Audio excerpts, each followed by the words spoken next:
Assalomu alaykum, xayrli tong, yaxshimisizlar, charchamang. Muvaffaqiyatli 101 kun loyihasi 22-kunga yetib keldik, alhamdulillah. Bugun atrofimizdagi odamlar haqida inshaalloh gaplashamiz. Bir aforizmga o'xshagan narsa o'qib qo'yganman ancha avval. Ikki xil toifadagi insonlarni aslo unutma. Birinchisi, hayotingda biror bir muammoga duch kelganingda yoningda turib bergan. Ikkinchisi, o'sha muammoni hosil qilgan deydi. Ya'ni atrofimizdagi yaqinlarimiz, do'stlarimiz, umuman odamlar ikki xil turga bo'linar ekan. Birinchisi, ularni hayotida bir muammo bo'lgan paytda bizni eslab qoladigan. Ikkinchisi, shunday bir mard insonlarki, bizni hayotimizda biror muammoga duch kelsak, darrov oldimizda paydo bo'ladigan va yechim bo'ladigan. Bugun inshaalloh shu ikkinchi toifadagi muammolar paydo bo'lgan paytda yonimizda turib bergan insonlardan biri haqida gapiraman. Men juda ham yaxshi ko'rgan, hurmat qilgan, diplomatiyada o'qitgan shogirdimiz Islomxon degan bir ajoyib yigit bor. Bu yigit haqida bir ma'ruzada aytib bergandim. Endi mana bu darslarimizda har kuni ertalab qo'yar ekanmiz. O'rtacha 100 mingdan ziyod odam ko'radi. Instagram va boshqa ijtimoiy tarmoqlarda, Telegram va eshitmaganlar uchun bir yangilik bo'lsin uchun aytmoqchiman. Rizq haqida. O'tgan yili fevral oylari edi. Shu shogirdimiz telefon qildi, ustoz. Bu paytlari karantin bir tugamasdan vodiyda bir so'z bor. Ilimiliq degan. Bu na issiq, na sovuq degan-da. Biz tomonda jilimichi deydi. Xullas zo'r, ajoyib so'z. Xullas karantin o'shanaqa ilimiliq bo'lib turgan paytlar.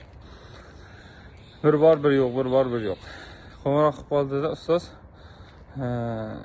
shu tamojinda bir $30,000 atrofiga qanchadiramish qilib karantinga ishlatiladigan testlar bor edi, koronavirusga qarshi test.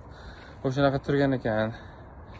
Shuni raz olinadigan bo'lsa, shu blok postlar bor, Cherniyevka bo'lsin, boshqa joylar bo'lsin, o'sha joyda keyin poliklinikalarga o'tkazsak degan bir reja bor edi. Sizni Minzdravda tanishlaringiz bor, yuqori joylarda. Bir gaplashib ko'rmaysizmi? Shuni bir yordam qiling degan ma'noda. Keyin men g'alati bo'ldim. Birovga qo'ng'iroq qilmadim ham, qo'lim ham, oyog'im ham tortmadi bu ishga. Va hech bir harakat bo'lmagandan keyin buni sezon o'tib ketdi deylik. Bir kuni shu diplomatiyani stoloviyda ovqatlanadigan joyda shu shogirdimiz keyin yana bitta do'stlarini chaqirdimda o'tirib ovqatlandik. O'shanda aytgan gapimki, Islomxon, men butun umr, endi ko'p ham dars bermagan, butun umrda gapirishga necha yildan beri dars berib kelayotgan ekanmiz. Pora berishni juda ham bir xalqimiz uchun eng illatli narsa, ko'pchilikni yostig'ini quritayotgan, ko'pchilikni nafsini haddidan oshirib olayotgan narsa deb bu ishga yaqinlashmanglar va qilmanglar deb o'rgatib kelganman. Qanaqa qilib men o'zim shu narsani yomonlab aralashaman bu ishga. Ya'niki o'rta yerda taxminan bir $70,000 foyda bo'lishi kerak, 75 minglar. Ustoz 25 mingini o'sha buni hal qilib bergan odamlarga bersak, yuqoridagi 25 mingini shu jamoa olsa, 25 mingini shuncha bir shogird bo'lib, bir xizmatdan qilmaganmiz, sizga niyat qilib bermoqchi edik degandi. Ya'ni aytdimki, qanaqa butun umr porani yomonlab o'zim bu narsaga aralashaman. Vijdonim qanday yo'l qo'yadi? Men sizga taxminiy ssenariyda aytib beray. Xo'p, o'sha 25 ming foyda ham ko'rarsiz. Uni orqasidan uy olsangiz, xalqni qarg'ishi bilan katta ehtimol bilan uyingiz yonib ketadi. Mashina olsangiz, katta ehtimol bilan avariya bo'lib, butun umr nogiron bo'lib o'tishingiz ehtimoli bor. Chunki men surishtirib chiqqanim bu ishni o'zi nima bo'lyapti deb. Cherniyevka postlarida o'zi arzimas turadigan test salkam 150 ming, 200, 300 minglab juda 10 barobar, 20 barobar hattoki narxi oshib ketib, odamlarni vaqtini va pulini zarar bilan xullas ko'pchilik la'natlab, qarg'ab o'tyapti ekan. Xalqni qarg'ishiga duch kelgan biznes oxiri juda voy bo'ladi. Boy bo'lishi mumkin, lekin egasi oxiri voy bo'ladi. Keyin men butun umr MDH davlatlarini rivojlanishidagi eng katta to'siqlardan biri atkat bo'lgan narxlarda sun'iy ravishda oshirilib, xalqqa uni yuk tushishi degan narsani gapirib, o'zim qanaqa qilib shu narsaga aralashaman, ertaga butun umr vijdonim oldida qanday odam bo'laman deb gapirdim. Ular bu narsani juda yaxshi tushunishardi. Faqat inson hayotida birdan katta bir imkoniyat ketib qolgan payti ba'zan qadriyatlariga bahona topib berar ekanda. Men aytdimki, rizq Allohning zimmasidan. Biz yasharkanmiz, xohlagan joyga yetkazib beradi. Faqat birdaniga haromdan rizq topish imkoniyati kelib qolsa katta, siz u payt xursand bo'ling. Sababi xuddi shuncha miqdorda, hatto undan ham ziyodroq ehtimol haloldan ham rizq kelish yo'li ochilgan bo'ladi. Siz ana shu endi talabalarga nisbatan $70 ming menimcha katta pul bo'lsa kerak. O'sha katta pul topishga haqiqatda loyiq inson bo'libsizki, Allohim bunaqa imkoniyatlar chiqaryapti. Bittagina haromdan chiqqan yo'l bo'lsa, uni muqobilida 9 ta haloldan chiqadi. Siz inshaalloh Allohga tavakkal qiling, bundan voz keching, ko'nglingizdan to'liq chiqaring-da, yaxshisiga harakat qiling. Dedikda, keyin shu kunda esdalik bo'lsin deb bir rasmga tushdik. Rasmga olayotgan paytda telefoningiz kamerasi tiniq ekan dedim. Sababi o'sha paytda men telefonim sinib qolgandi. Va men odatda o'zimga bir dabdaba yoki qimmat narsa olishga sal pulda aydigan odamman. Doim biror bir narsa olish kerak bo'lib qoladigan bo'lsa, bu qimmat soatdir yoki yangi chiqqan telefondir hol bo'lsa, ko'zimga shu talabalarimiz kelib qoladi yoki ba'zi bir qaramog'imizdagi oilalar borki, ular buni bo'liga necha oy yashaydi deb turib, doim ayiveraman. Va bu yigit telefon siniqligini ham bilardi. Va bular yaxshi jamoa tuzishib, Makon Trade degan bir ajoyib korxona ochishdi. Xitoydan texnika texnologiyalar import qiladigan.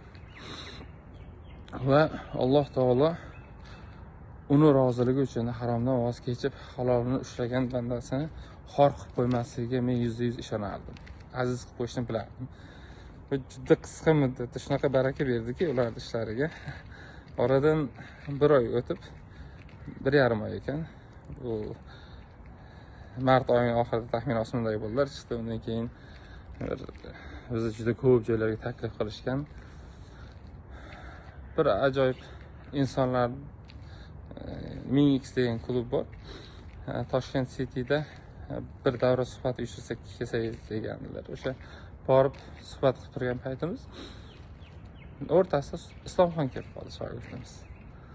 Ustoz keldi, yoddan turib bu kishimlarga ozgina tanaffus berib oldiga bordimki, labbay desam, juda ta'sirli gaplar gapirdi ustoz.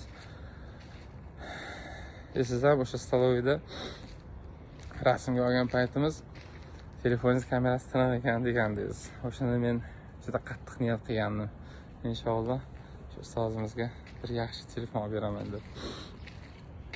Mana uni bizdan sovg'a deb olib qo'ying iltimos deb. O'sha payt eng oxiri chiqqan rusum edi. iPhone 12 Pro Max olib kelgan ekan. Va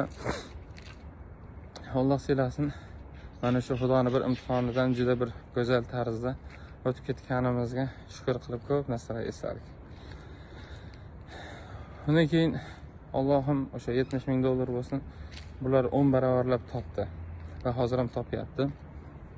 Bu inson haqida gapirishim bir sababiki, kuni kecha bir ozgina muammoimiz paydo bo'lib qolgandiki, biz birovga dardimizni uncha aytaveradigan odam emasmiz, lekin shuni his qilib yetib ketdi. Ya'ni juda bir chiroyli tarzda hal qilishga qarash bordiki, bunaqa insonlarni biz juda ham qadrlaymiz. Alloh siylasin, haqlariga duoda bo'lamiz. Va Yaxshiyam shunday yaxshi insonlar bor deymiz. Yer bizlari ko'tarib turibdi. Hayotda kimdir bir tahlil qilib ko'raylik mana shu videodan keyin. Sizni faqat hayotda muammosi chiqsagina eslaydigan, oldingizga muammo bilan keladigan va kelish bilan muammo paydo bo'ladigan odamlar bor va siz qiyinchilik paytlaringiz kelib qo'lingizdan tutadigan odamlar bor. Ana shunday ikkinchi toifa odamlar bo'lsa, bugun bir sizlarni yo'qlab chiqamiz. Sababi mana o'zimiz ham ko'ramiz. Odamga yordam berarkansiz, yordam berguningizga juda ko'p esishadi. Juda ham ko'p esishadi. Hatto qarzlar boshqadir. Ishi hal bo'lgandan keyin shunday yo'qib ketishadi, izini ham topolmay qolasiz. Inson bilmam, avval o'zimizga nasihat qilamiz, bizga ham tavfiq bersin, kimgadir shunaqa muomala qilgan bo'lsak kerakki, o'zimizga ko'pincha shunaqa qaytadi, lekin eshagimiz suvdan o'tgandan keyin narigi odamni unutib yuborish yaxshi emas. Haqlariga duo qilib, ko'p eslatib turib, ularni ham hojatini ravo qilishni Alloh taolodan so'rash kerak. Akam rahmatli aytardi. Muhammad Ali, hayotingda agar biror bir inson yordam beraman desa, ko'p uyalib yoki kibrga ketib yo'q deyavermaydi. Sababi Xudo uni shunga muvaffaq qildi. Inshaalloh o'ziga ham qaytarib yaxshilik qilishingga seni qodir qiladi. O'shaning uchun inshaalloh bir 10 barobar, 100 barobar qaytaraman, juda yaxshi yordam qilaman degan niyatda yordam ham olgin, ham qaytargin o'shani umri davomida ko'rsin. Yaxshilik 10 barobar qaytishini degandi. Xullas, shunaqa gaplar. O'shanda yaqin insonlarimiz, do'stlarimiz bor bo'lsin. Islomxonga o'xshagan juda ko'p yaqinlarimiz bor. Qadrdonlarimiz, akalardan, shogird akalar bor. Shogirdlardan ko'p Abduhoshim bo'lsin.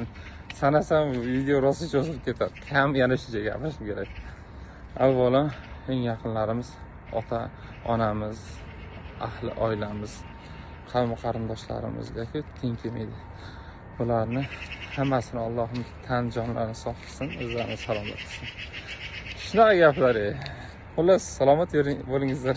Samolyot bo'lingizlar. Xayr.